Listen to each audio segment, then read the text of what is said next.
There is something happening to you right now that you cannot fully explain. It started quietly, maybe so quietly that you almost missed it. People you once called close began to feel distant, not because of any argument or falling out, but simply because something inside you shifted and the old conversations no longer fit. You sit in rooms full of people and still feel like you are the only one there. You wake up at strange hours, 2 in the morning, 3, sometimes 4, and lie there in the darkness with a feeling pressing against your chest that you do not have a name for. It is not quite sadness. It is not quite loneliness. It is something more like hunger, a deep and persistent ache for something more, for something real, for something that actually means something. You have tried to push it down. You have scrolled through your phone trying to fill the quiet. You have stayed busy, stayed distracted, stayed moving, because the moment you stop, that feeling rises up again and asks you a question you are not sure how to answer. Something in your life is ending. Something else is trying to begin. And the space between those two things is where you are standing right now, in this exact moment, reading or hearing these words. Maybe your relationships have been shifting in ways you did not ask for. Maybe a friendship quietly dissolved. Maybe a door you expected to open stayed firmly shut. Maybe a plan you built your hope around fell apart without warning and left you wondering whether you had heard wrong, whether you had believed for something that was never going to come. Maybe your body has been restless, your sleep broken, your appetite strange, your emotions closer to the surface than usual. Maybe you cry and you do not even know exactly why. Maybe you feel a strange pull away from things that used to satisfy you, places you used to enjoy, routines that used to feel like home. None of it feels like home anymore. What if I told you that none of that is falling apart? What if I told you that everything you just wasted yourself, every restless night, every relationship that quietly released you, every plan that crumbled, every hunger you cannot name? What if all of it is not a sign that something has gone wrong, but a sign that something is going profoundly, permanently, irrevocably right? The Word of God says it plainly and powerfully in the book of Isaiah chapter 43, verses 18 and 19. Forget the former things. Do not dwell on the past. See, I am doing a new thing. Now it springs up. Do you not perceive it? I am making a way in the wilderness and streams in the wasteland. That verse was not written for the comfortable. It was not written for the people who have everything figured out. It was written for the persons standing in the middle of something they cannot explain, in a season that looks like wilderness but is actually a pathway, in a moment that feels like loss but is actually a clearing, making room for something that has never existed in your life before. God is doing a new thing in your life, not a small adjustment, not a minor improvement, a new thing. The kind of thing that requires the old to be released. The kind of thing that requires space, which is why the connections that no longer served your next chapter have been gently, divinely loosened. The kind of thing that requires silence, which is why the distractions have been falling away and the noise has been quieting down around you. Even when it felt like abandonment, even when it felt like everything was slipping through your fingers, heaven was clearing the ground. You did not find this message by accident. You did not arrive at this moment by chance. There is no algorithm powerful enough to engineer what God ordains. The same hand that parted the Red Sea, that fed thousands with what looked like almost nothing, that called Lazarus out of a tomb after 4 days in the grave, that same hand reached through every circumstance of your life and brought you right here, right now, to hear exactly what you are hearing in this moment. This is the beginning of a conversation that heaven has been waiting to have with you. Not a lecture, not a warning, a conversation. Because God does not speak at his children. He speaks to them. And what he is saying to you in this season, through the restlessness, through the unexplained pressure, through the friendships that released you, and the doors that closed, and the sleep that broke, and the tears that came without a reason, what he is saying is this: I see you. I have always seen you. And I am not finished with you.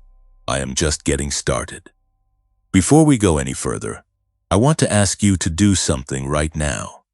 If something in these words landed somewhere deep in your chest, if something resonated, if you felt even the smallest recognition that this message was meant for you today, type 777 in the comments right now. That number is not just a number. It is a declaration. It is you saying, I am here, I am ready, I am open. Let heaven see your response. And if this message is already stirring something in you, do not keep it to yourself. Share this video with someone who needs to hear it today. Like this video so that more people who are standing in their own wilderness can find their way to these words. Subscribe so that every new message heaven places on this heart finds its way directly to you. There is a link in the description and in the pinned comment if you feel led to sow a seed into this ministry. Every act of generosity helps carry this word further. Now stay with me, because what comes next is going to go even deeper. There is something the restlessness you felt in the first part of this message was trying to tell you. And it goes deeper than emotion, deeper than circumstance, deeper than any explanation the world has offered you so far. Because what you have been experiencing, that unexplained hunger, that sense of being out of place, that pull away from everything that used to feel familiar, it is not just spiritual, it is neurological. And the moment you understand what is actually happening inside your mind, everything about your season begins to make a different kind of sense. Scientists who study the human brain have identified something remarkable about people who operate at an elevated level of awareness. People who seem to think differently, create differently, solve problems differently. People who carry what can only be described as an unusual clarity about who they are and where they are going. These individuals share a measurable, documented, repeatable pattern of brain activity. Researchers call it gamma wave dominance. Gamma waves are the highest frequency brain waves the human mind produces, operating between 30 and 100 hertz, and they are directly associated with states of heightened perception, accelerated learning, breakthrough insight, and what neuroscientists describe as moments of sudden knowing, the kind of knowing that arrives whole and complete before the logical mind has time to catch up with it.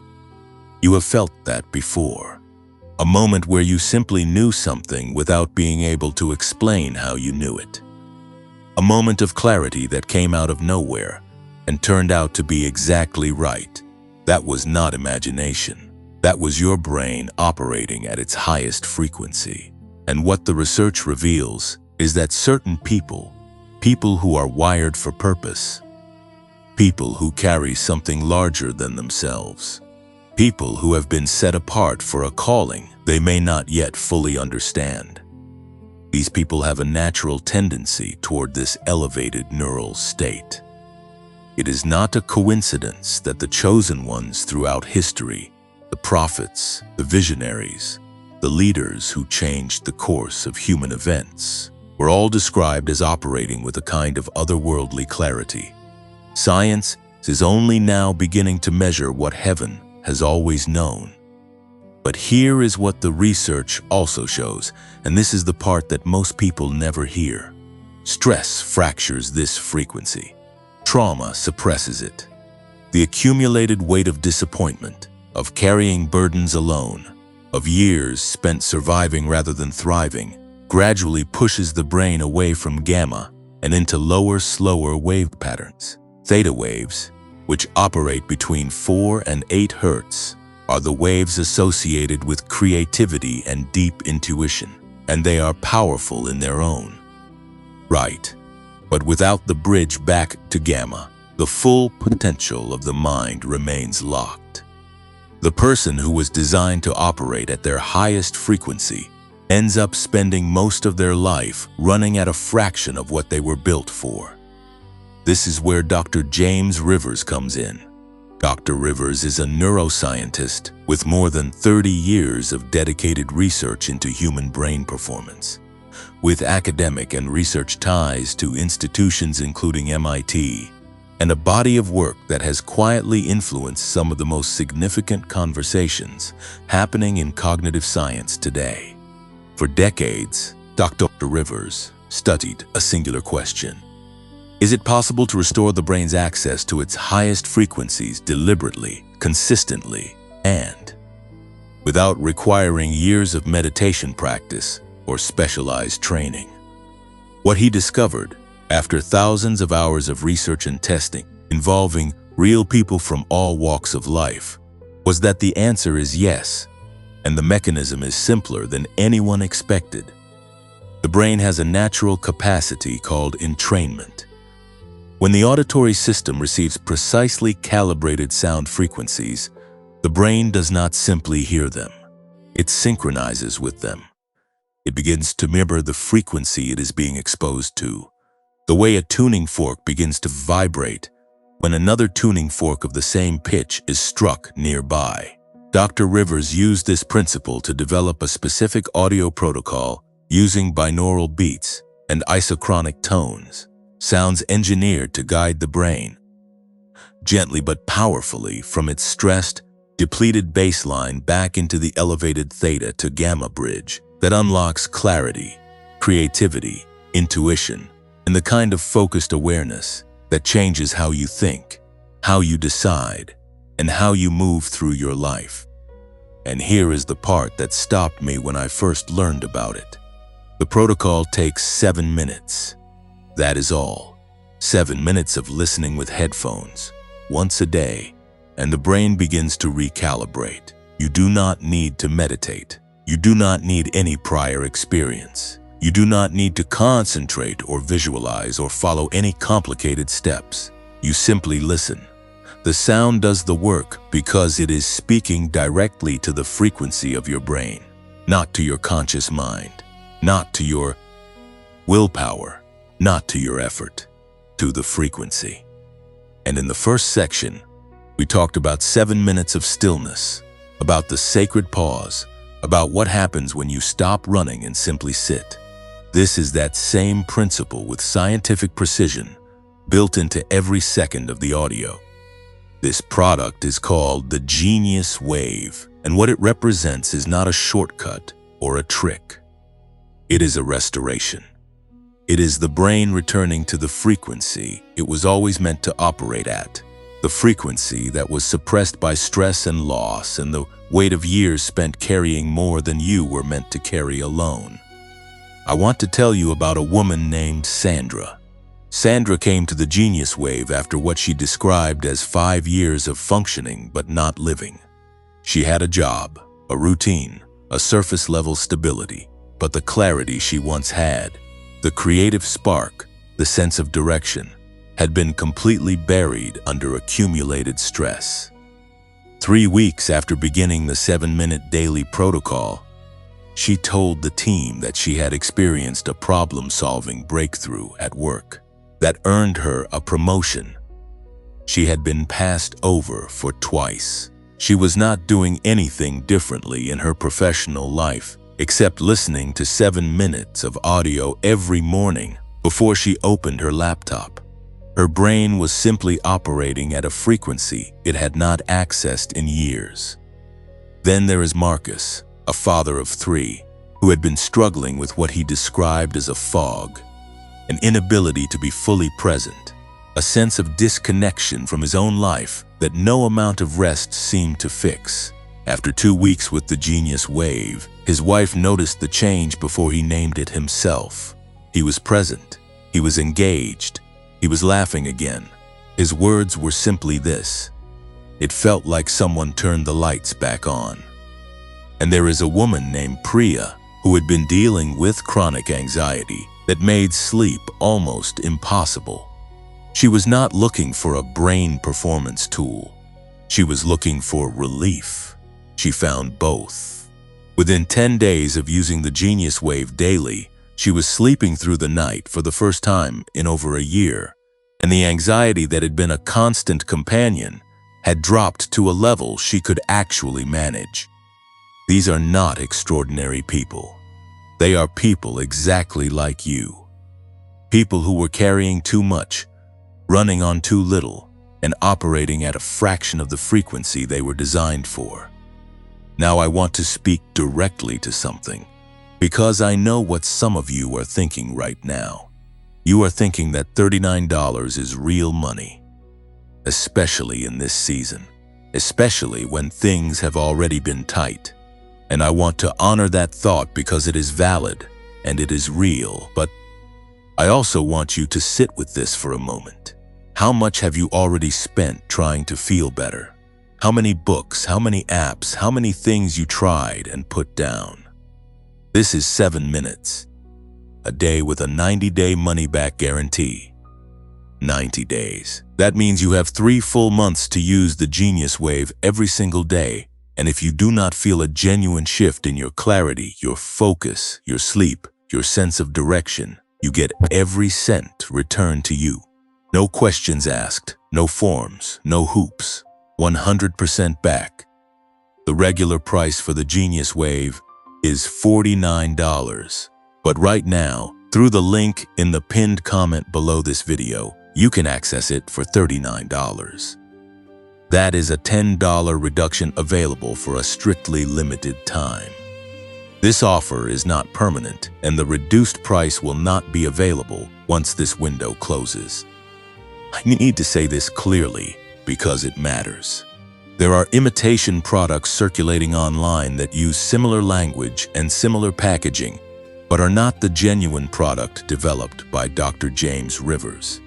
They will not produce the same results because they are not built on the same research.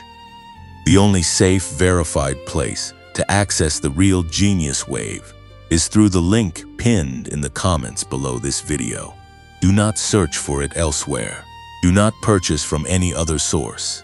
The pinned link is the only link I can stand behind. Now, stay close, because what comes next goes deeper into something God has been building in you through every hard season you have ever lived, and it is more significant than you have yet allowed yourself to believe. The silence you have been living in is not empty. That is the thing about the kind of quiet that settles over a life in transition. The kind of quiet that feels like nothing is happening. Like heaven has gone still.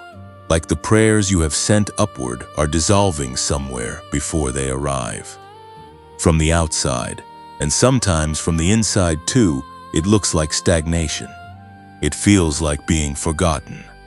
It carries the particular weight of waiting without a deadline, of believing without evidence, of holding on without knowing what exactly you are holding on to, or how much longer you are expected to hold.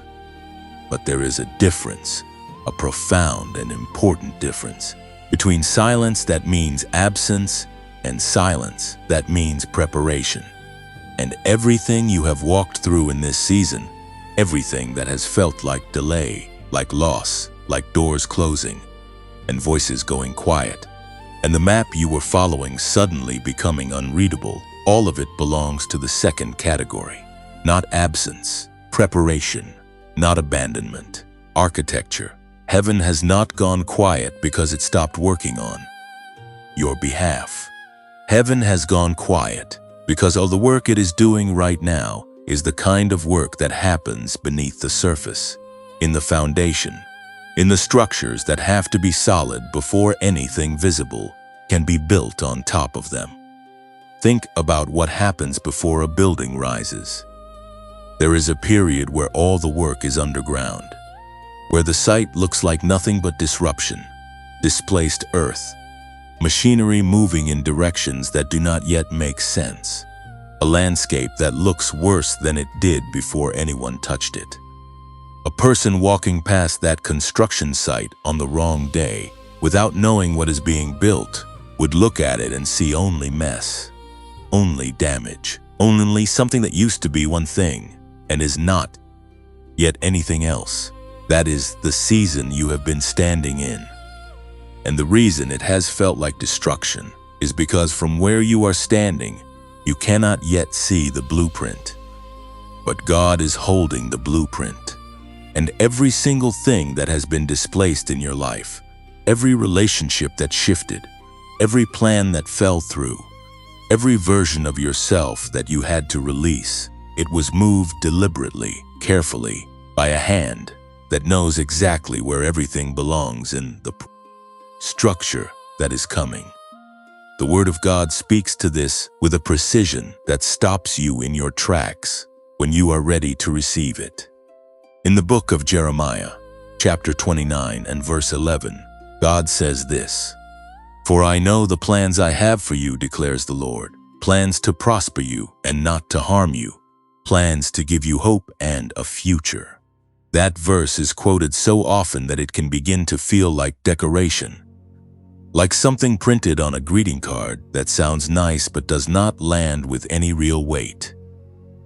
But strip away the familiarity and read it again as if for the first time, as a person who has just lived through the exact kind of season it was written for. God is not saying that things will work out eventually in some vague and general sense. He is saying that He knows. Present tense, active, specific. He knows the plans, not a rough idea, not a general direction. Plans, detailed, considered, intentional architecture for your life, designed before you arrived in this moment and not abandoned because this moment has been difficult. And notice what He says those plans are not. He does not say the plans are comfortable. He does not say they are without cost or without passage through hard terrain. He says they are not to harm you, because God knows that the journey toward a future worth inhabiting requires seasons that do not feel good while you are in them. He knows that preparation is uncomfortable. He knows that the work He does beneath the surface of a life looks like loss before it looks like gain. And He is telling you directly that He has held your future in His hands through every moment of this season where it felt like your future was dissolving. You have been in a holding pattern, not because you did something wrong, not because you missed your moment, not because God changed His mind about you, but because there are things that have to be completed in the hidden season before the visible season can begin. There are strengths that could only be built through the resistance you have been walking against. There are levels of trust that could only be developed in the silence, when there was nothing to hold on to except the belief that the silence itself was meaningful. There are rooms in your character that could only be furnished through loss, through waiting, through the particular kind of endurance that does not feel heroic while you are practicing it, but becomes the foundation of everything heroic that comes after. The neuroscience we explored in the last section speaks to this in a way that is worth carrying forward. When the brain is operating in theta frequencies, that slow, deep, inward state, it is not performing in the way we typically recognize as productivity. It is not producing visible output. It is integrating. It is processing. It is doing the invisible, essential work of consolidating experience into wisdom, of building new neural pathways from the raw material of everything you have lived through. Theta is the frequency of the dream state, of deep intuition, of the moment just before sleep when an idea arrives whole and complete. It is the frequency of gestation. And gestation is not laziness. Gestation is the most important work there is, because it is the work that makes everything else possible. You have been gestating. Your mind has been doing something in this silence, that it could not have done in the noise. It has been reorganizing itself around a truer version of who you are, releasing the frameworks that were built on what other people needed you to be, and slowly, in the quiet, constructing something more aligned with what you were actually made for. That process is not comfortable. Restructuring never is, but it is irreversible and it is almost complete. There is a moment in the natural world that captures this better than any other image I know. The moment inside a chrysalis is not a moment of rest. What happens inside that sealed, dark, silent space is that the caterpillar does not simply grow wings. It dissolves, almost entirely. The creature that entered the chrysalis breaks down into something that biologists describe as an undifferentiated mass of cells. Something that, if you open the chrysalis in the middle of the process, would look like nothing recognizable. Not a caterpillar, not yet a butterfly. Something in between that has no name and no obvious form. And it is precisely in that unnamed, unrecognizable, in-between state that the new creature is being assembled. Every cell finding its new assignment. Every structure taking its new shape. All of it happening in the dark, in the silence, in a space that from the outside looks like nothing but a small, still, unremarkable shell. That is where you have been. Inside the chrysalis, in the unnamed, in-between space where you are no longer who you were, and not yet fully who you are becoming. And the discomfort of that space, the disorientation, the sense of not recognizing yourself, the grief for the version of you that had to dissolve, so this version could be formed. All of it is not a sign that something went wrong. It is a sign that something is going exactly right. The silence before your storm of blessing is not empty. It is full. It is full of God's deliberate, detailed, deeply personal work on every level of who you are. Full of preparation that goes down to the cellular level of your faith, your identity, your capacity to receive what is coming. Full of the kind of formation that only happens when the noise is stripped away, and there is nothing left between you and the hand that made you. You are not forgotten in this silence. You are being finished. And what God finishes, He finishes completely with a precision and a care that will one day make you look back at this exact season, this quiet, this waiting, this wilderness of undone things and unanswered questions, and you will understand it as the most sacred ground you ever walked. Stay with this, because in the next section, something is going to shift in how you see yourself, and it begins with the truth about who you were before the world told you otherwise. There is a version of you that existed before the world got its hands on you, before the teachers who did not see you, before the family members who projected their own limitations onto your potential, before the relationships that slowly, quietly convinced you that being too much and not enough were somehow the same thing, before the failures that rewrote your internal narrative and the rejections that you eventually stopped calling rejections and started calling truth. There is a version of you that came into this world with something intact, something clear, something that knew, without being taught that it was meant for something real and large and significant. And the work of this season, beneath all the silence and the stripping away that we talked about in the last section, is the work of recovering that version, not known to turning to who you were before the lies. Because that is what they were. Every voice that told you that you were ordinary was lying. Every system that processed you and spat out a label that diminished you was working from incomplete information. Every person who looked at you and saw only what you could do for them, or what you reminded them of, or what category they needed to place you in to feel comfortable.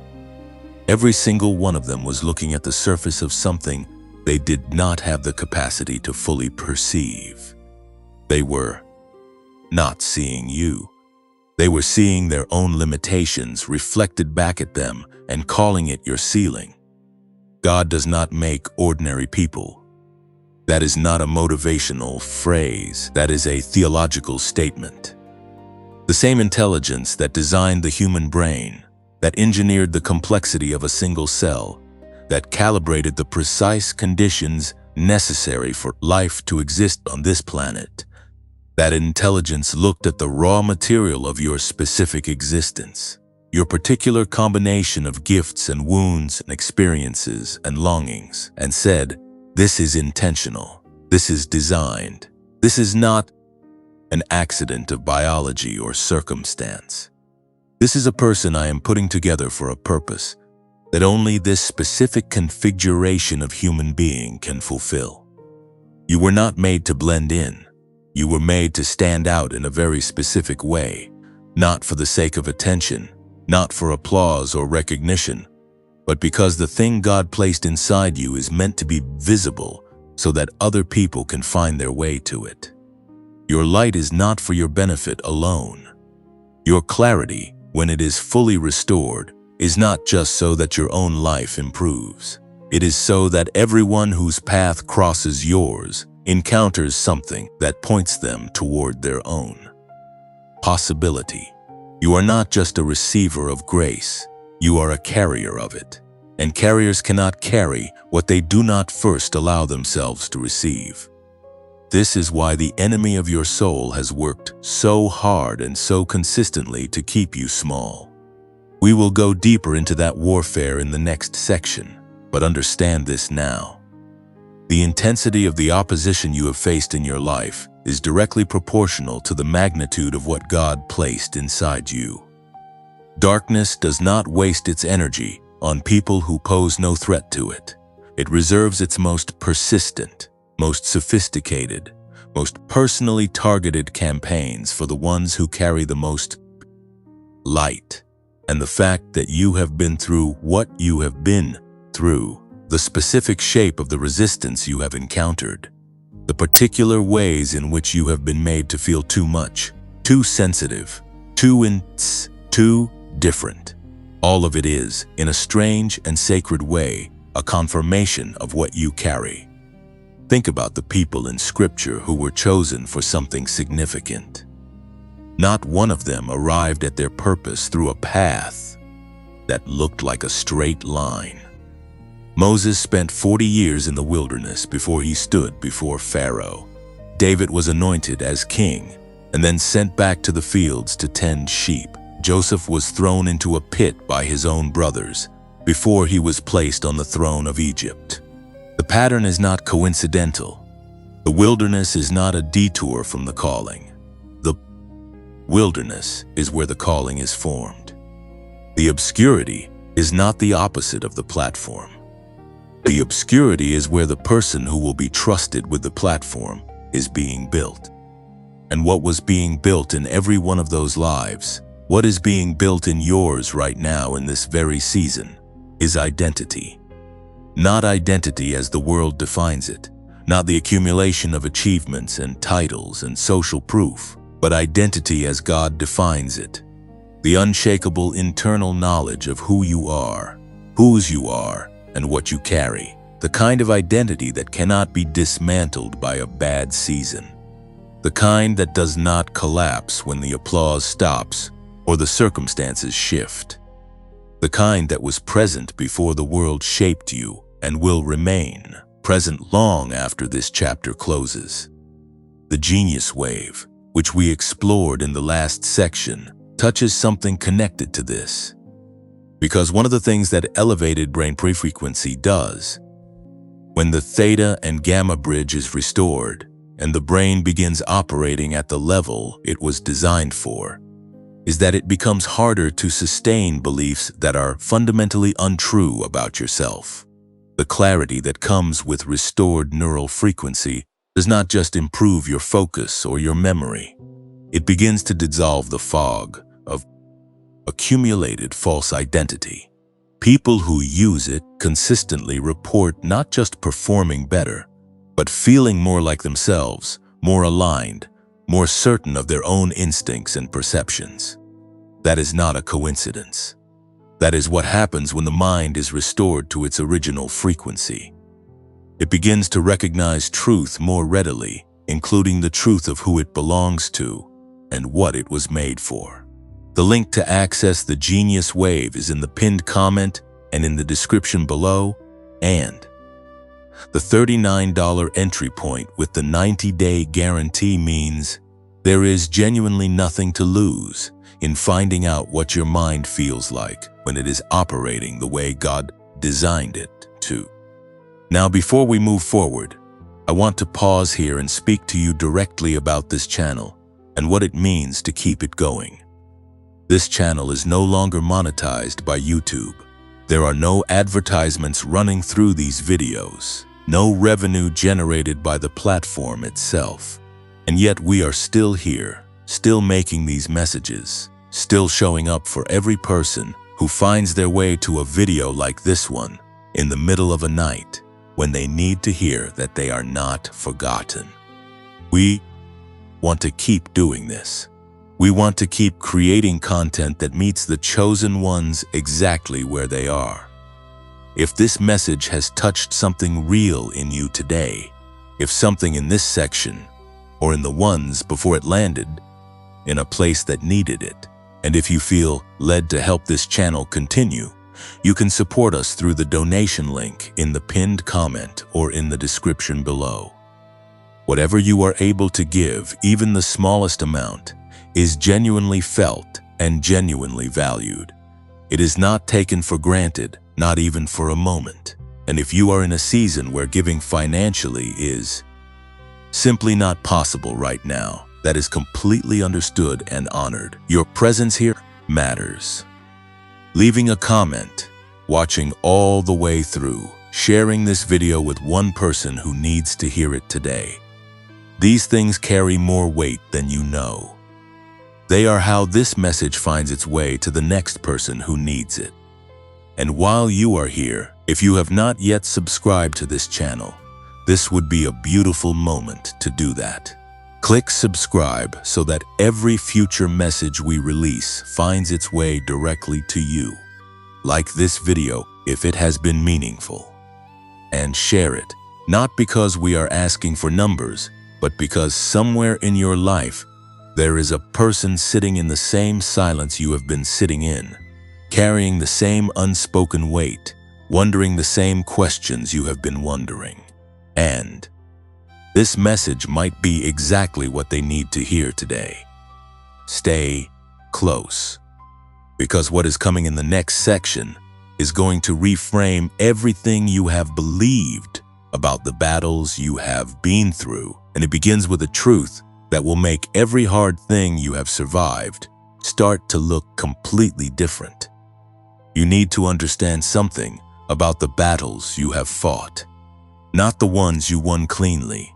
Not the ones where you came out the other side feeling strong and certain, but the ones that nearly broke you. The ones that went on too long. The ones where you fought and still lost ground. The ones where you did everything right and still ended up on your knees in the dark, exhausted, asking God why He was not moving the way you needed Him to move. Those battles were not random. They were not the universe being indifferent, and they were not God being absent. They were targeted. They were specific. And the fact that they were so persistent, so personally calibrated to your exact weaknesses, so precisely aimed at the things you valued most, tells you something important about the one who designed them.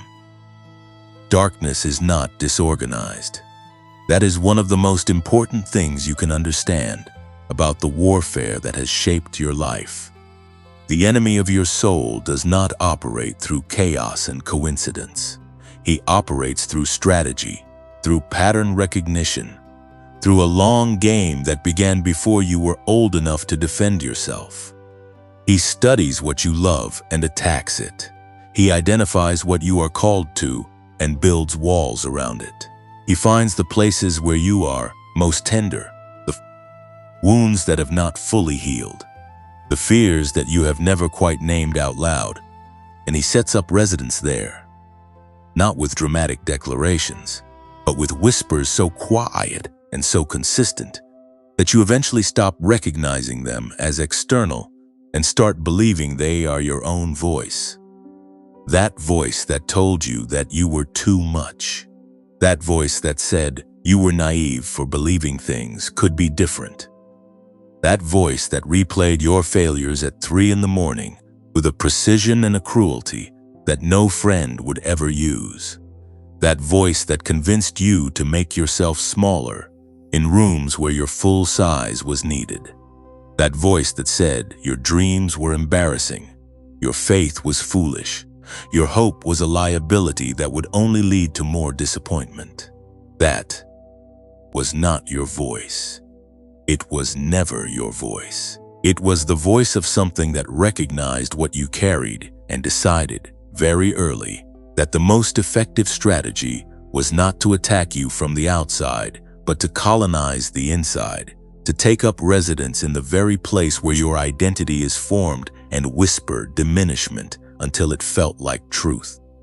And here is what makes this warfare so effective and so exhausting. It does not come at you the way you expect an attack to come. It does not announce itself. It comes dressed as your own reasoning, your own caution, your own realism. It comes wrapped in the voices of people who genuinely loved you, but who were themselves operating under the same diminishing influence. It comes through systems and structures that were never designed to see what God placed in you. It comes through repeated experiences that build a case, piece by piece, year by year, until the case feels airtight and the verdict feels obvious and the sentence feels deserved.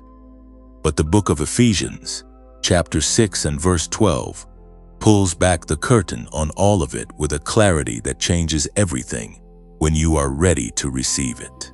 The Apostle Paul writes, "For our struggle is not against flesh and blood, but against the rulers, against the authorities, against the powers of this dark world, and against the spiritual forces of evil in the heavenly realms."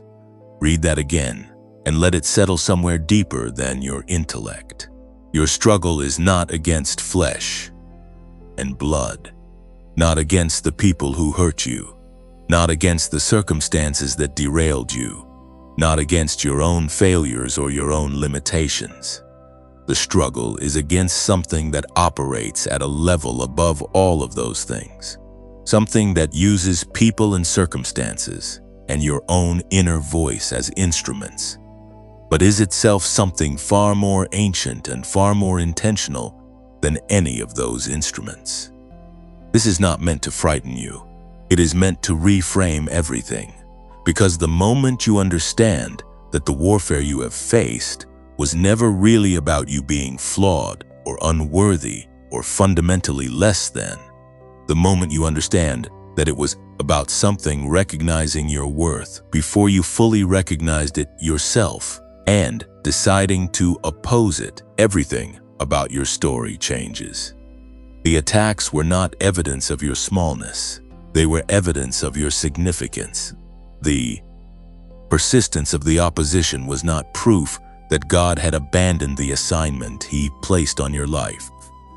It was proof that the assignment was real enough, powerful enough, threatening to darkness.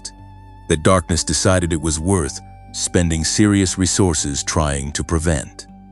Think about what gets guarded. You do not post armed security outside an empty room. You do not build walls around something that has no value. The things that are most heavily opposed, most consistently targeted, most persistently undermined, are the things that carry the most weight. And you, with your specific history of warfare, with the particular shape of the battles you have been through, with the precise ways in which darkness came after the things you loved and the person you were becoming, you are someone darkness considered worth spending serious attention on. That is not a comfortable thought, but it is a true one, and truth even uncomfortable truth is always more useful than a comfortable lie.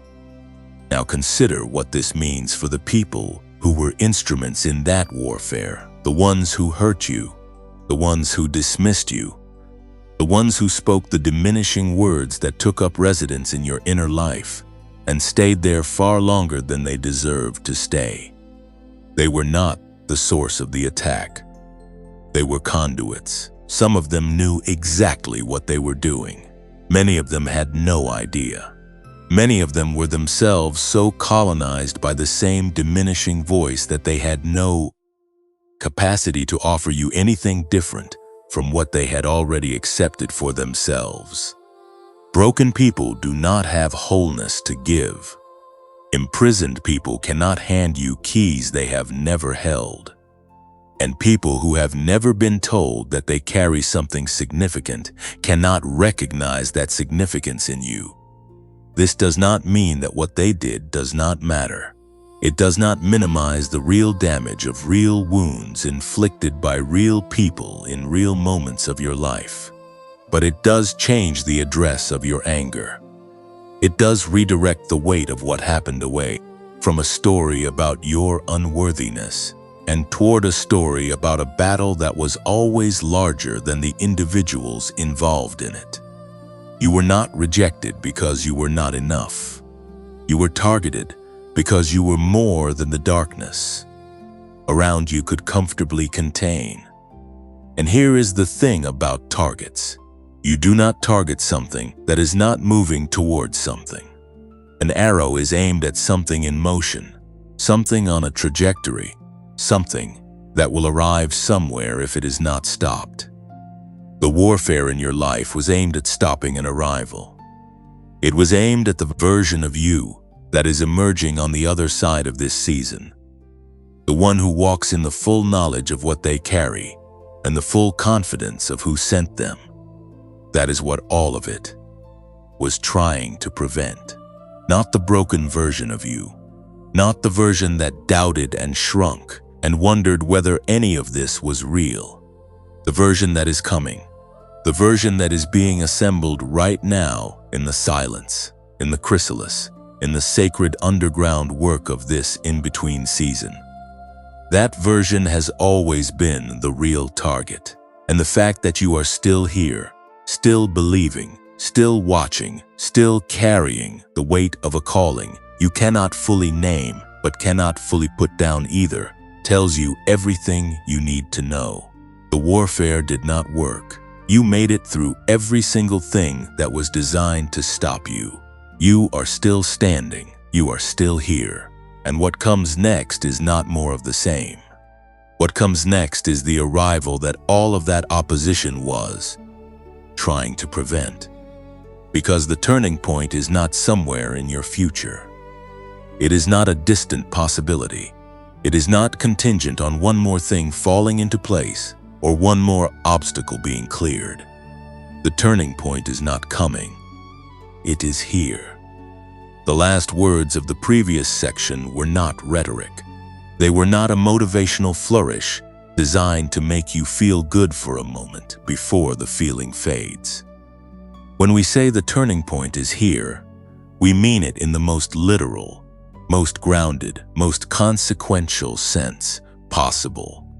There is a specific kind of moment that exists in the life of every person who has been chosen for something significant.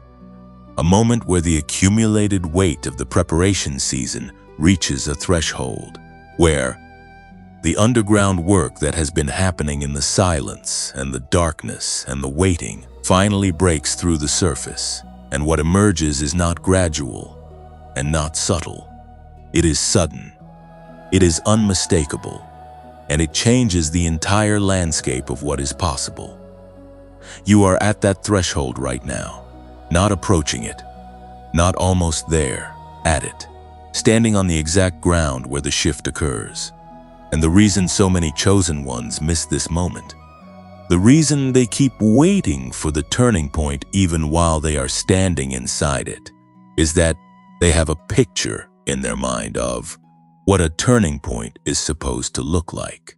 They expect it to arrive with fanfare, with obvious external evidence, with doors flying open and circumstances rearranging themselves overnight in ways that everyone around them can see and verify. And sometimes it does look like that. But more often, the real turning point arrives first as an internal event. A shift in frequency, a change in the quality of the silence, a knowing that settles somewhere beneath thought and beneath feeling, somewhere in the deepest register of who you are, that says something has moved, something has changed, something that was locked is now open. That internal shift is the real turning point. Everything external that follows is simply the visible manifestation of what already happened in the unseen. And if you are honest with yourself right now, if you sit still for just a moment and listen beneath the noise of everything you are managing, and everything you are worried about, and everything you are still waiting for, you will notice something. There is a quality to this moment that is different from the moments that came before it. Something in you that has been braced, that has been holding its breath through this whole long season of waiting, is beginning very quietly to release. Not because the circumstances have changed yet, but because something deeper than circumstance has shifted, and the part of you that is most connected to heaven already knows it. This is precisely the moment that the enemy we talked about in the last section most wants to interrupt. Because the transition point, the threshold between the hidden season and the visible one, is where the most concentrated opposition tends to arrive. Not because darkness is gaining ground, but because it is losing it, and it knows it. The intensification of warfare right before a breakthrough is not a sign that the breakthrough is not coming. It is a sign that it is. And if you have been experiencing a strange escalation recently, a sudden intensification of doubt or fear or confusion or conflict, if it has felt like everything that could go wrong decided to go wrong at once, right at the moment when you were starting to feel something shift, take that as information. You are close enough to your breakthrough that darkness is pulling out its final reserves to stop it. But here is what darkness cannot do. It cannot reverse what God has already decreed. It cannot close a door that God has opened. It cannot reclaim the ground that heaven has already taken in your life in the hidden season. It cannot undo the formation that has happened in you through every hard thing you survived. It cannot stop an arrival that was written before the foundations of the earth were laid. All it can do is introduce noise at the threshold, try to make you flinch at the last moment, try to convince you that what you are feeling is false hope rather than true discernment. And the answer to that is not to fight harder. The answer is to hold steadier, to root yourself more deeply in the knowing that what God starts, He completes. The Word of God gives us this in the book of Philippians, chapter 1 and verse 6, where Paul writes with a certainty that comes from a man who has stood at this exact threshold himself. He who began a good work in you will carry it on to completion until the day of Christ Jesus. He who began it, not you, not your effort, not your consistency, not your ability to hold it all together through the hard season. The one who began it. And if God is the one who began the work in you, and God is the one who carries it to completion, then the only variable is not whether it will be finished, but whether you will remain present and open enough to receive it when it arrives. Remaining present is harder than it sounds, because the length of the waiting season has a way of training you to expect more waiting. When you have hoped before and been disappointed, when you have believed a season was ending only to find it had more chapters left, the mind begins to protect itself by not fully believing that this time is different. It holds back a portion of its expectation as insurance against another disappointment. And that self-protective reflex, as understandable as it is, as earned as it is the very thing that can cause you to stand at the threshold of your breakthrough and not fully walk through it, because some part of you is still braced for the door to close again. This is why what happens in the brain during this season matters so much. When the mind is operating at a depleted frequency, when the accumulated stress and disappointment and vigilance of a long waiting season has pushed the neural state down into survival mode, the capacity to receive good news, to integrate positive change, to actually let the breakthrough land rather than immediately scanning it for the catch, is genuinely compromised. This is not a spiritual failure. It is a physiological reality. A brain that has been in survival mode for an extended period develops a bias toward threat detection. It becomes better at spotting danger than at receiving provision. And the restoration of elevated neural frequency, the kind of work that something like the Genius Wave was designed to support, is not just about performing better in ordinary circumstances. It is about restoring the brain's capacity to fully receive and fully inhabit an extraordinary moment when that moment arrives. The link to access it is waiting for you in the pinned comment and in the description below at $39 with a full 90-day guarantee. Because this is precisely the season where having your mind operating at its highest frequency matters most. Now here is what the turning point actually releases over a life. It is not just one thing. It is not a single door opening or a single prayer answered. When heaven moves at a turning point, it moves comprehensively. The provision that was held in reserve begins to flow. The relationships that were meant to be part of your next chapter begin to appear, and you begin to recognize them because you are operating from a different frequency of clarity than you were before. The creative capacity that was suppressed by the weight of the waiting season begins to return, and with it comes the ability to see solutions where you previously only saw obstacles. The sense of direction that felt lost in the wilderness of the in-between begins to sharpen, and the next step, which was obscured for so long, becomes visible. And perhaps most importantly, the exhaustion begins to lift. Not the physical tiredness that a good night of sleep addresses, but the deeper exhaustion, the bone-level weariness of a person who has been carrying something heavy for a very long time without being able to put it down. That exhaustion is one of the first things to shift at a genuine turning point, because the weight you were carrying was never permanent. It was seasonal. It was what you needed to carry through the formation season, to build the strength required for what comes next. And the season of carrying it is ending. Before we move forward, if this message is finding you at a moment when you needed it, please take just a moment to like this video.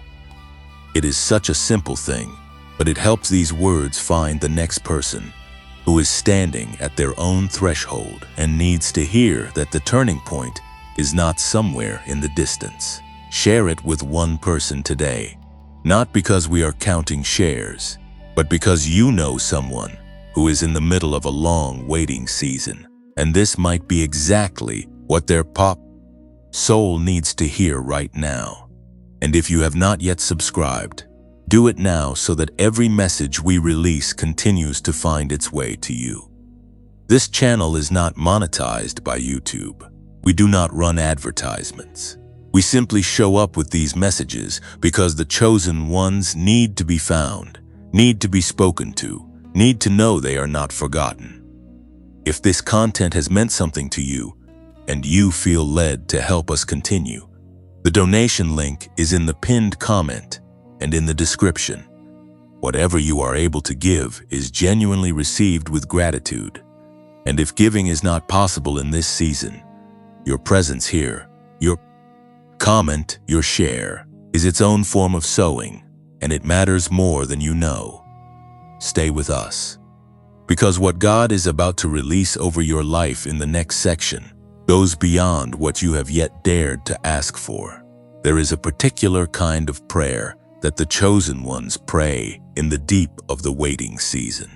It is not the bold, declarative prayer of someone standing in the full confidence of their faith. It is quieter than that, more tentative, more worn around the edges. It is the prayer of someone who still believes but has been believing for so long, through so many disappointments, through so many moments where the answers seemed close and then receded again, that the belief has become less like a fire and more like an ember, still alive, still real, but small enough that you find yourself cupping your hands around it just to keep it from going out. That prayer sounds something like this. God, I do not need everything at once. I do not need the full picture. I just need to know that something is about to change. I just need one sign that the season is shifting. I just need enough to keep going.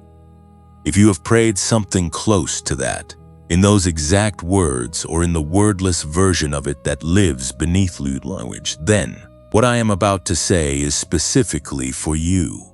God heard that prayer, not in the general sense that God hears all prayers, though that is also true. In the specific sense, the particular frequency of that specific petition offered up from the particular exhaustion of your particular journey reached heaven and was received. And the answer that is being released over your life in this season is not the small answer. It is not just enough to keep going. It is the answer that makes everything you went through make sense. It is the answer that restores not just what was lost, but multiplies it. It is the answer that does not just end the waiting season, but redeems it. That takes every hard thing you walked through and reveals it as the precise preparation for a level of blessing and purpose and impact that you would not have been ready to carry without all of it. Because that is the nature of what God releases at a genuine turning point. He does not give you what you asked for in the middle of the wilderness. He gives you what the wilderness was preparing you to receive. And those are very different things. What you asked for in the middle of the hard season was shaped by the limitations of where you were standing when you asked. You asked from a place of depletion, from a place of reduced vision, from a place where the walls of the wilderness were still defining the edges of what you believed was possible. But God was answering from a place where He could see the whole landscape, the full picture of what your life is capable of becoming, the complete map of the territory you are being sent into. And His answer was sized, not for the person you were when you prayed it, but for the person you are becoming right now in this moment. The Word of God says it this way in the book of Ephesians, chapter 3 and verse 20. Now to Him who is able to do immeasurably more than all we ask or imagine, according to His power that is at work within us, immeasurably more, not slightly more, not a reasonable increment above your expectation, immeasurably more than all you ask or imagine. That phrase is not an exaggeration for rhetorical effect. It is a precise description of the nature of God's provision when it is finally released into a prepared life. It exceeds the container of your current imagination. It goes beyond the ceiling you have been operating under, the ceiling that was built by disappointment and delay and the accumulated evidence of a long, hard season. When heaven opens over a life that has been genuinely prepared, what pours through is not measured by what that life believed was possible. It is measured by what God always knew was possible, which is always, always more. So let us talk specifically about what that means for you. Let us talk about what is being released. The first thing is clarity, the fog that has been sitting over your sense of direction, the confusion about which way to move, which door to walk toward, which version of your future to believe in. That fog is lifting, not because your circumstances have become simpler, but because the frequency of your discernment is being restored. The ability to hear clearly, to sense accurately, to know which step is the right one without needing it to be written in the sky, that is returning. And with it comes a quality of decision-making that has been unavailable to you during the wilderness season. A groundedness, a certainty that does not depend on external confirmation, because it is rooted in something deeper than circumstances. The second thing being released is provision. And provision in the hands of God is not limited to money, though money is included, and God is not embarrassed by material blessing. Provision is everything you need to fulfill the assignment He has placed on your life. It is the right people appearing at the right time. It is the resource that arrives just as you need it. It is the opportunity that seems to come out of nowhere, but is actually the culmination of everything you have been walking toward. It is the door that opens not because you were in the right place at the right time by chance, but because heaven orchestrated the intersection of your prepared life with the prepared moment. Provision at a turning point is comprehensive. It covers the ground that your own effort could never have covered. It reaches into areas where you stopped trying because trying had cost too much. The third thing being released is healing.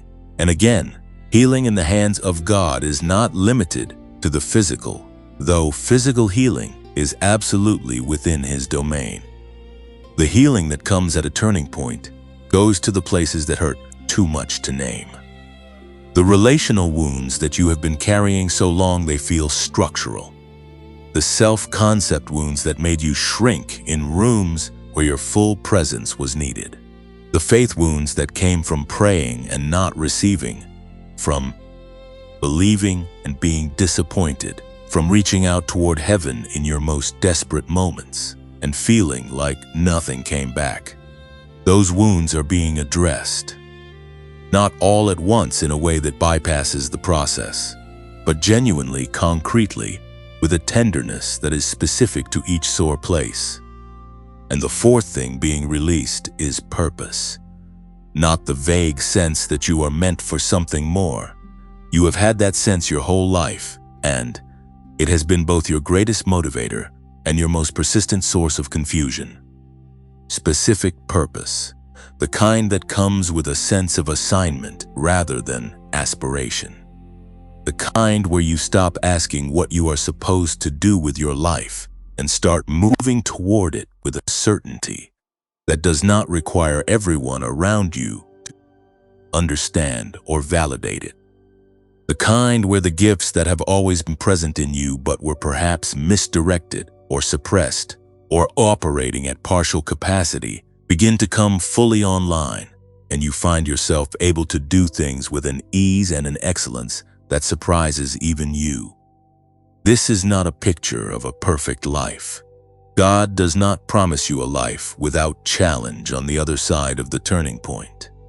What He promises is that you will face those challenges from a different position, from a position of alignment rather than confusion, of provision rather than scarcity, of identity rather than uncertainty. The battles on the other side of the turning point are real, but you will fight them as someone who knows who they are and whose they are, and that changes everything about the outcome. There is something else worth saying here, and it is this. The blessings that are being released over your life in this season are not just for you.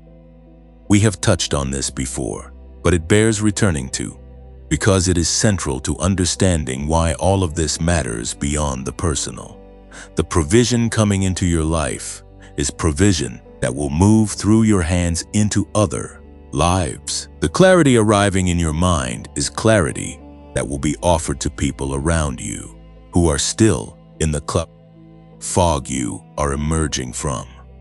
The healing happening in your story is a testimony that will reach people who have decided that healing is not available to someone with a story like theirs. Everything God is releasing over you is simultaneous tamely being released through you into the lives of everyone whose path will cross yours in the chapter that is beginning. You are not just a recipient of what is coming, you are a conduit. And that is why the preparation had to be so thorough, why the formation season had to go so deep, why the work that happened in the season had to be so complete. Because what is being released through you is not for a small circle. It is for everyone who needs what you carry. And that number is larger than you have yet allowed yourself to imagine. Everything that has been spoken over you in this message, every truth about your identity, every reframe of the warfare you have faced, every promise about what is being released in this turning point season, all of it requires one thing from you in response. Not perfection, not a sudden transformation of every area of your life overnight, not the ability to hold it all together with unwavering confidence from this moment forward.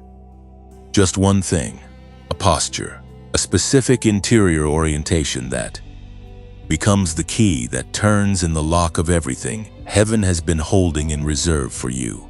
That posture is the obedience of surrender. And surrender, rightly understood, is not weakness. It is not passivity. It is not the giving up of a person who has run out of options. It is the most powerful act available to a human being, because it is the act of releasing your grip on the version of your life you have been trying to manage and control and protect, and opening your hands to receive the version that God has been building. There is a profound difference between those two versions. The version you have been managing is built around what you know, what you can see, what you have already experienced, what you have learned to expect based on the evidence of the past. It is shaped by your limitations and your wounds and your very understandable and very human tendency to protect yourself from further disappointment. It is a version that keeps you safe in the sense of keeping you unexposed, but it also keeps you small, keeps you in the range of what is already familiar, keeps you from walking into the territory that God has been preparing you for throughout this entire season. The version God has been building is shaped by none of those constraints. It is not limited by your past. It is not bounded by what you have previously believed was possible for someone with your history and your wounds and your particular configuration of gifts and limitations. It does not factor in the voices that told you that you were too much or not enough. It does not accommodate the ceiling that disappointment built over your expectations. It is built entirely from what God knows about you, what God placed in you before you were formed, and what God has been cultivating in you through every single thing you have walked through. And it is larger than anything you have yet dared to fully envision. The act of surrender is the act of choosing that version over the one you have been managing. It is the act of saying, with your whole self, and not just your words, that you trust the architect more than you trust your own ability to read the blueprint. And that act, as simple as it sounds when it is described in a sentence, is actually one of the most demanding things a human being can do, because it requires releasing the illusion of control that has been your primary coping mechanism through a season where so much felt out of control. It requires trusting in the dark, believing without seeing, moving toward a door that is not yet opened because the one who holds the key has asked you to walk toward it. The Word of God holds this tension with extraordinary honesty in the book of Proverbs, chapter 3 and verses 5 and 6, in words that are perhaps the most practically profound instruction in all of Scripture. Trust in the Lord with all your heart and lean not on your own understanding. In all your ways submit to Him, and He will make your paths straight. Every word in those two verses is load-bearing. Trust with all your heart, not with the portion of your heart that feels safe enough. Believe, not with the part that has not yet been disappointed, but with all of it, including the bruised parts, including the parts that are still healing from the last time you trusted and the floor gave way. Lean not on your own understanding, which means the very reasoning that feels most reliable to you. The logic that has been built from your experience of how things tend to go is precisely what you are being asked to release as the primary guide for this next chapter.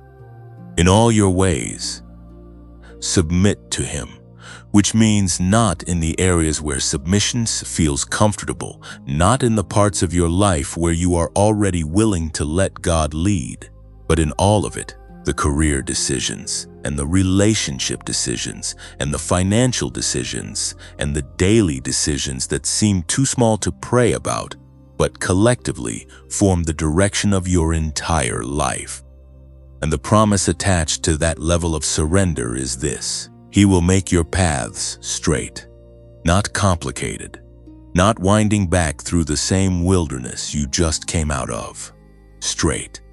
The path that has felt impossible to navigate, the direction that has felt impossible to discern, becomes clear in direct proportion to the degree to which you release it from the grip of your own management and place it into the hands of the one who designed it. Now, surrender is not a one-time event. That is one of the most important things to understand about this posture. It is a practice. It is something you choose again in the morning when the anxiety rises, before you have had your first conscious thought of the day. It is something you choose again when the circumstance that was supposed to have changed by now has not changed yet, and the old familiar voice begins its old familiar monologue about why nothing is ever going to be different. It is something you choose again when someone around you who does not carry what you carry and has not been through what you have been through offers you an assessment of your situation that is entirely based on visible evidence and entirely misses the invisible work that God has been doing. You choose surrender again and again and again, not because the choice gets easier every time, though it does become more natural over time, but because each time you choose it, you are building a muscle. You are training the part of you that reaches for control to reach for trust instead. And that muscle, over time, becomes the foundation of a life that moves with a fluency and that looks from the outside like luck or favor, but is actually the natural result of alignment between a surrendered life and a God who makes paths straight. There is a practical dimension to this surrender that is worth naming specifically, because surrender is not only an interior attitude, it expresses itself in action. There is something God has been asking you to do that you have been putting off. Not out of disobedience exactly, but out of the particular paralysis that comes from not feeling ready, not feeling equipped, not feeling certain enough of the outcome to take the risk of the first step. That step, the one you have been circling, the one you keep returning to and then retreating from, that is, the step surrender is asking you to take right now, not when you feel ready, not when the circumstances are more favorable, not when you have more evidence that it is going to work out now, from exactly where you are, with exactly what you have, because the provision for the journey does not appear at the starting line. It appears on the road, and you cannot get the provision until you start walking. This is the moment I want to ask you to do something that might feel small but is not small at all. In the comments below this video, type the words "I surrender all." Just those 3 words. Not as a performance, not as something you are saying because it is expected, but as a genuine, personal, private declaration between you and heaven, witnessed by the community of chosen ones who are gathered in this space. I surrender all is not an admission of defeat. It is a declaration of trust. It is you saying to God out loud in a space where it can be received and honored, that you are releasing your grip on the managed version of your life and opening your hands to the version He has been building. That declaration carries weight. It shifts something in the atmosphere around your life, and it joins your voice to the voices of everyone else in this space who is making the same choice in this same moment, creating a sound in the spirit that heaven does not ignore. Type "I surrender all" in the comments right now. Let it be the turning point within the turning point. Let it be the moment where the interior shift we have been talking about becomes something you have said out loud, something you have claimed, something you have stepped into with your whole self rather than just the portion that felt safe enough to believe. Because the life that is waiting on the other side of that surrender is more than you have yet allowed yourself to fully want. And you are closer to it than you have ever been. There is a moment that comes after surrender that nobody adequately prepares you for. It is not the moment of immediate breakthrough, though that is coming. It is not the moment where everything clicks into place and the path becomes obvious, and the provision appears, and the relationships align, and the purpose crystallizes into something you can hold in your hands and examine in the light. That moment is coming, but it is not the first thing that happens after you open your hands. The first thing that happens after surrender is something quieter, something more interior, something that does not make headlines even in the story of your own life, but is in many ways the most significant development of all. The first thing that happens is that you begin to see differently, not dramatically, not in a way that announces itself with fanfare or produces an immediate catalog of visible changes, but in the particular way that a person sees when a weight they have been carrying for so long it felt structural is finally lifted. When you have been holding something heavy for years, your entire posture organizes itself around the holding. Your shoulders, your spine, your field of vision, everything adjusts to accommodate the weight. And when the weight is finally released, there is a period of adjustment, a period where your body, and in this case your spirit, has to relearn what it feels like to stand upright without the burden. That adjustment period is not emptiness. It is freedom learning to inhabit a space that was previously occupied by what you were carrying. And in that newly opened space, something remarkable begins to happen. You begin to notice things you could not see before because the weight was blocking your view. You begin to see people differently. The ones who hurt you begin to look less like villains and more like wounded people who were doing the best they could with the broken tools they had been given. This is not minimizing what happened. This is something more powerful than minimizing. This is the beginning of the kind of understanding that releases you from the obligation to carry the story of what they did as a defining weight in your own narrative. You begin to see yourself differently too. The failures that have been defining you begin to look less like verdicts and more like tuition, the cost of education in a curriculum that was preparing you for something your younger self was not yet equipped to handle. The seasons that felt wasted begin to reveal their content, and you realize, with a kind of quiet astonishment, that nothing was actually wasted, that every detour deposited something in you, that every closed door redirected you toward a road that, from where you are now, standing, you can see was always the better one. And you begin to see God differently. This is perhaps the most significant shift of all, because one of the deepest wounds of a long waiting season is not just the exhaustion or the confusion or the loss. It is the theological wound. The quiet, unspoken, often unexamined wound to your understanding of who God is, to your sense of His character, to the question that lives beneath all the other questions and rarely gets asked out loud. Does He actually care about me specifically, or am I just one? Among billions, too small and too ordinary to warrant the personal attention I have been asking for. That wound is real. It is common among the chosen ones, among people who have prayed with genuine faith and waited through genuine darkness and sometimes felt the silence of heaven as something very close to indifference. And it is the wound that surrender, when it is genuine and complete, begins to heal from the inside out. Because on the other side of surrender, when you are no longer trying to manage the outcome and no longer measuring God's faithfulness by the timeline you constructed, you begin to see the fingerprints.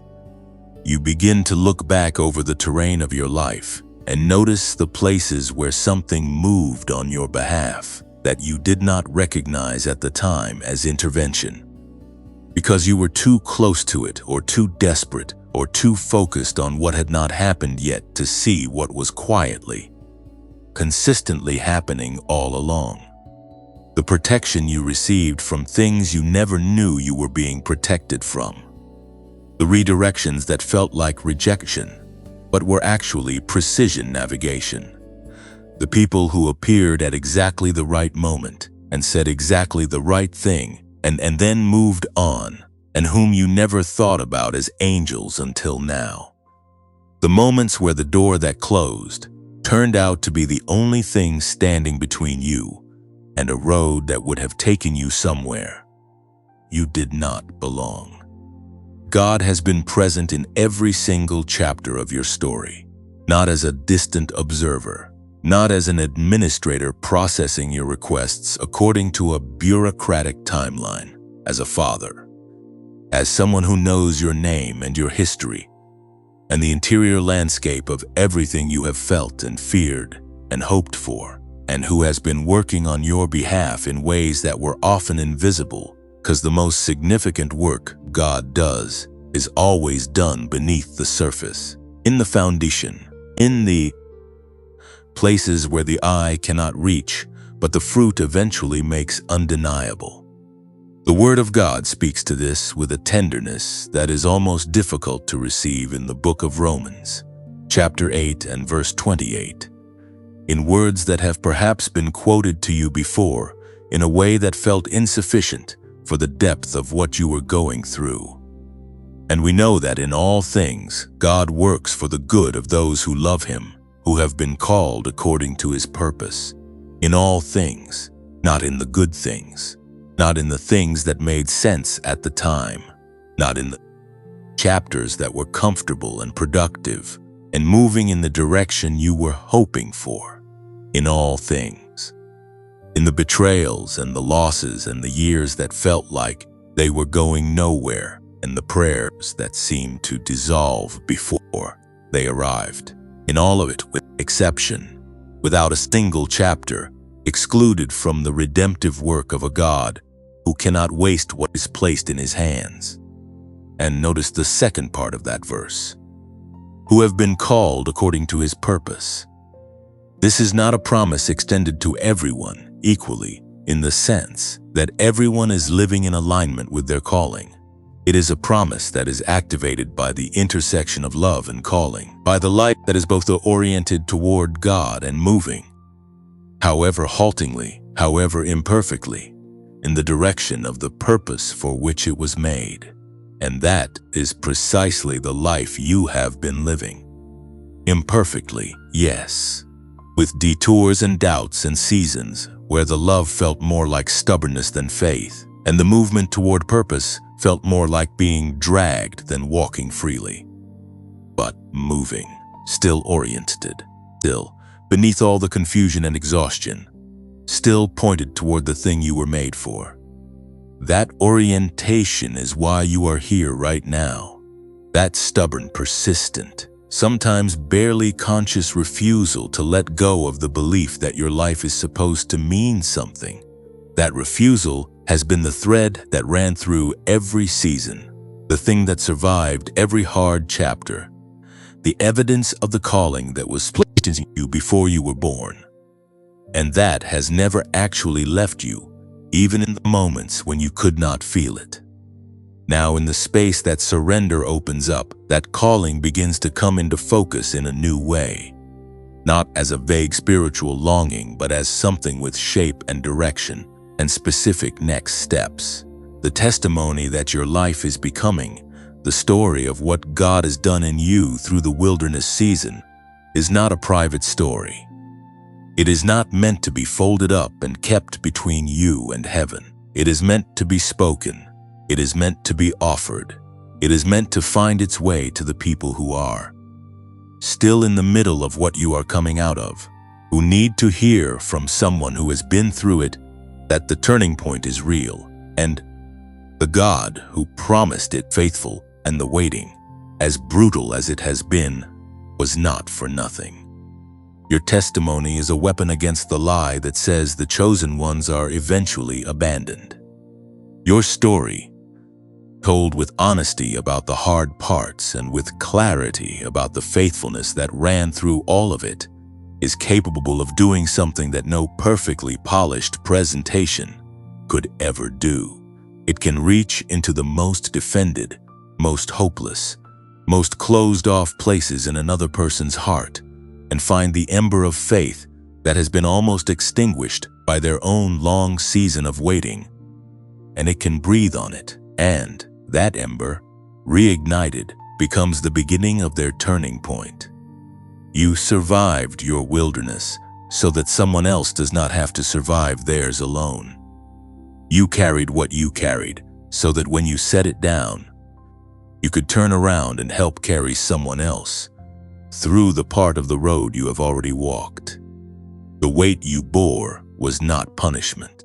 It was preparation for the ministry of presence that begins on the other side of breakthrough, the ministry of sitting with someone in their darkness and being able to say with complete authenticity, I know this place is, I have been here, and I can tell you from the other side that the light you cannot see right now is real, and it is closer than it feels. And the God who brought me through is the same God who is going to bring you through. That is the life that is opening up in front of you. Not just blessed, but useful. Not just restored, but redemptive. Not just surviving, but becoming, in your own specific and irreplaceable way, a light that the darkness cannot extinguish. You have walked through something real in this message. Not just content delivered to a passive listener, but a genuine encounter with truth that was aimed specifically at the interior landscape of who you are and what you have been carrying. And as we arrive at this final section, the one thing that matters most is not that you remember every word that was spoken, not that you can recite the sections back in order, not even that you feel a particular emotion right now, though whatever you are, feeling is valid and real and worth paying attention to. What matters most is that something landed, that something shifted, that somewhere beneath the level of thought and feeling, in the deepest register of your spirit, something recognized itself in what was spoken here today and said, yes, that is true. That is me. That is my season. That is my God. Because that recognition is not accidental. That resonance is not the result of words being arranged in a particular order by a human hand alone. That is the voice of the Spirit of God meeting the hunger of your spirit and saying, I see you. I have always seen you, and I am not done with you, not even close. You came into this message carrying something. You came in carrying the weight of a season that has gone on longer than you expected. The confusion of a path that stopped being clear, the exhaustion of a faith that has been tested in ways that left marks. You came in carrying the quiet, persistent ache of someone who knows they are meant for more, but has been unable to see how the gap between where they are and where they are supposed to be is ever going to close. And what heaven has been doing throughout every section of this message is not just giving you information. It has been repositioning you, shifting the ground beneath your feet, adjusting the angle from which you are seeing your own story, so that what looked like wilderness begins to look like road. What looked like loss begins to look like clearing. What looked like silence begins to reveal itself as the sound of something being built. Before we close, I want to pray with you. Not a formal prayer that you observe from a distance, but a prayer that you can make your own, that you can carry with you into the hours and days that follow this moment, that becomes the language of the new posture you are stepping into. Father, I come before you as someone who has been through more than I sometimes know how to name. I come with the weight of the waiting season still on my shoulders, but I come with open hands. I choose today to release my grip on the version of my life I have been trying to manage and control and protect. I choose to trust you with the blueprint of what I am becoming even when I cannot read it. I choose to believe that everything you allowed into my story had a purpose, that nothing was wasted, that the wilderness was road and not detour, and that the silence was preparation and not abandonment. I receive the turning point you have declared over my life. I receive the clarity and the provision and the healing and the purpose that are being released in this season. I surrender the false identities that were built by other people's words and other people's limitations. I receive the true identity that you assigned to me before I was formed. I ask you to restore the frequency of my mind, the clarity of my discernment, the boldness of my faith, and the openness of my heart to everything you are preparing to release through me into the lives of the people I am being sent to. I step into this new chapter, not in my own strength, but in yours. And I trust that what you begin, you complete, and that you have never, not for one single moment of this whole hard journey, let go of me. Amen. If you prayed that with me, something just moved in your life. Not metaphorically, genuinely. The posture of surrender, spoken out loud and meant from the inside, is one of the most powerful actions a human being can take. And heaven responds to it with a precision and a swiftness that will become evident in the days ahead. Watch for it. Watch for the small signs first. The moment of unexpected clarity, the conversation that opens a door you had stopped looking at, the night of sleep that comes more deeply than you expected, the morning where the first thought that arrives is not anxiety, but something quieter and more certain that you can only describe as peace. These are not coincidences. They are the early evidence of what has been set in motion. Now, as we close this chapter together, I want to speak one more time about something practical, because the chosen ones are not called only to spiritual experience. They are called to equip themselves fully for the assignment they have been given. We talked in depth earlier in this message about the genius wave, about the research of Dr. James Rivers, about what happens when the brain is restored to its highest frequency, when the theta to gamma bridge is rebuilt, and the mind begins operating at the level it was always designed for. And I want to return to that one final time, not as a sales pitch, but as a genuine recommendation from one person walking this road to another. The season you are entering requires your mind to be as clear and as sharp and as fully operational as it is possible for it to be. The decisions you are going to be making, the opportunities you are going to be navigating, the creative and practical challenges that come with stepping into a new chapter of purpose and provision, all of it is better faced with a brain that is running at its full capacity rather than at the depleted baseline that a long waiting season tends to produce. 7 minutes a day is what Dr. Rivers discovered is the threshold. 7 minutes of precisely calibrated audio that guides the brain back into the frequency it was designed to operate at, and the results that people have documented. The clarity, the focus, the return of creative capacity, the improvement in sleep, the dissolving of the fog, that accumulated over years of stress and survival mode. These are the kinds of results that matter in a season of breakthrough, because breakthrough requires you to be present and clear and ready to receive and act on what heaven is releasing. The link to access the Genius Wave at $39 with a full 90-day money-back guarantee is in the pinned comment and in the description below this video. The regular price is $49, and this reduced price is available for a limited time. And please remember, the only safe and verified source for the genuine product is through the pinned link. Do not purchase from any other source, because imitation products will not carry the same research or produce the same results. And now, before you leave this space, there are a few things I want to ask of you. Not as obligations, but as invitations, as ways of extending what happened here today, beyond this moment and beyond yourself. If this message touched something real in you, like this video, it is a small gesture that carries real weight, because it tells the platform that this content deserves to reach more people, and there are people in the middle of their own wilderness right now who need to find it. Share this video today with one person whose face came to your mind during this message. The friend who has been in a long, hard season. The family member who has been carrying something too heavy.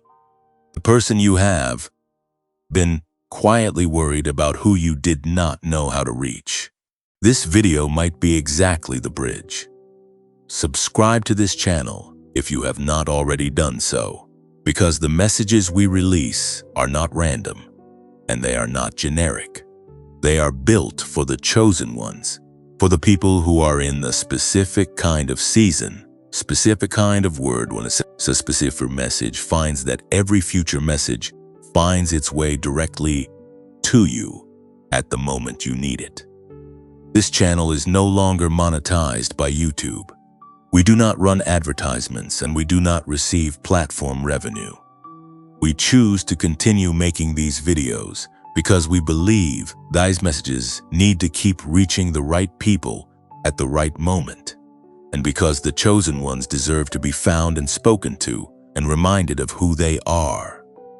If you want to help us keep this going, you can support the channel through a voluntary donation using the link in the pinned comment or in the description below. We are grateful for every contribution, every prayer, every share. And if a financial gift is not possible in this season, your presence here, your comment, your decision to pass this message along to someone who needs it, that is its own form of partnership, and it is genuinely valued. You came into this message as someone in the middle of a season. You are leaving it as someone standing at the beginning of a chapter. The same God who authored the hard pages that brought you here is the one holding the pen for everything that comes next. And what he writes from this point forward in your story will make everything that came before it make sense in a way that takes your breath away. You are not forgotten. You are not ordinary. You are not too late. And you have not missed your moment. You are chosen. You are prepared. And you are ready. Even if ready does not feel like you imagined it would feel, step into what is next. Walk toward the door that is opening. Receive what heaven has been holding for you and carry it well, because the world that is waiting for what you carry has been waiting long enough. You were never here by accident. Every word in this message was placed in your path by a hand that knows your name, your history, and the exact weight of everything you have been carrying. The season of silence is ending. The season of release is beginning. And the version of you that emerges from this turning point, clearer, stronger, more aligned with your true identity and your divine purpose, that version has always been who you actually are. God has not given up on your story. He has been writing it with more care and more intention than you have yet been able to see. What is coming is worth everything you walked through to get here. Receive it. Walk in it. And let your life become the testimony that lights the way for every chosen one who is still finding their path through the dark.